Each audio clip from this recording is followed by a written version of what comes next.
থামার আসলে সময় হয় নাই। সো ঈদের ছুটিটা বা ঈদের এই সময়টা হয়তো একটু থামার সময় হবে আমাদের সবার। এবং নতুন দলের আপনি দেখছেন যে সবার প্রত্যাশা অনেক বেশি যে আমরা নতুন কি আনছি।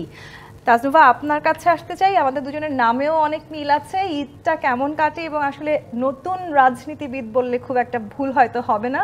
নতুন একটি রাজনৈতিক দল, আপনারা এবছরই প্রথম হয়তো রাজনৈতিক দল হিসেবে আত্মপ্রকাশ করবার পর ঈদ পালন করতে যাচ্ছেন। কি মনে হচ্ছে, কেমন লাগছে? রাজনীতিক হিসেবে ঈদটাকে ঠিক কিভাবে দেখছেন? ধন্যবাদ তন্নি, আপনাকে ঈদ মোবারক এবং আমার সহ আলোচক এবং দর্শক দেশবাসী সবাইকে ঈদের শুভেচ্ছা, ঈদ মোবারক। আসলে যেহেতু ঢাকায় থাকা হয় আর ঈদে ঈদ করতে চট্টগ্রাম, আমার বাড়ি চট্টগ্রামে থাকছি। সো গত 7 মাসের পুরো জার্নিটার পরে জুলাই গণ অভ্যুত্থান, এরপর জাতীয় নাগরিক কমিটি, এরপর জাতীয় নাগরিক পার্টি, খুব ট্রান্সফরমেশনগুলো খুব দ্রুত হয়েছে এবং কখনো যেন মানে থামার আসলে সময় হয় নাই। সো ঈদের ছুটিটা বা ঈদের এই সময়টা হয়তো একটু থামার সময় হবে আমাদের সবার।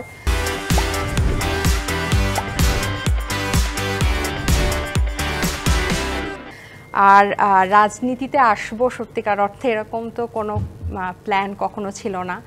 আপনি জানেন যে আমি চিকিৎসা পেশায় ছিলাম এবং আপনাদেরই একজন ছিলাম সহকর্মী। তো এখান থেকে হঠাৎ করে একদম 7-8 মাসের মধ্যে একটা বড় পরিবর্তন। সো ওভারহেলমিং খুবই।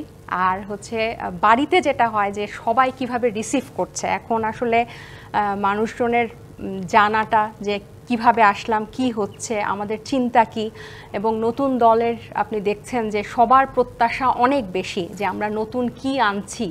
সো ছুটিতেও কিন্তু এই সোশ্যাল গ্যাদারিংয়ে এই আলোচনাটাই বেশি, এটার সম্মুখীনই বেশি হচ্ছে যে কিভাবে আমরা নতুন দেশকে, নতুন বাংলাদেশের যে কথা বলছি বা বাংলাদেশে একটা নতুন রাজনৈতিক বন্দোবস্তের যে ব্যবস্থা কথা বলছি সেটা আমরা কতটুকু কি করতে পারবো। এবং যে আপনি বললেন নতুন রাজনীতিবিদ হিসেবে, সো এটা হিসেবে পরিবারের কাছে আসাটা এটা এই প্রথম, কিন্তু অবশ্যই খুব ভালো লাগছে। পরিবারের সবাই কি ভীষণ খুশি এবারে নতুন রাজনীতিবিদ তাজনুভা জামিনকে পেয়ে?